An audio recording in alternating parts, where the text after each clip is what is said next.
பையன் வருவான் என் தங்கச்சி பையன் வேலைக்கு போயிட்டான் 6 மணிக்கு திருப்பி வேலைக்கு போயிட்டான்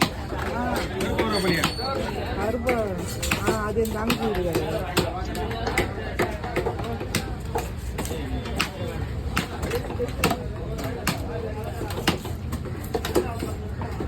கொஞ்சம் செவில் லைட்டாக எடுத்துறாங்க செவில் எடுத்தா பீஸ் நிற்காதுங்க செவில் எடுத்து வச்சுக்கா ஸ்லைஸ் நிற்காது ஒன்றும் பிரச்சனை கிடையாது வாங்கிட்டு வாங்க நீங்கள் வாங்க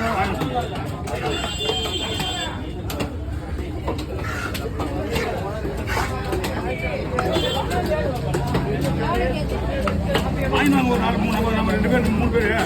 இன்னொரு அவசியம் வேணுவாங்க வடையில் வந்து கொடுங்க கொடு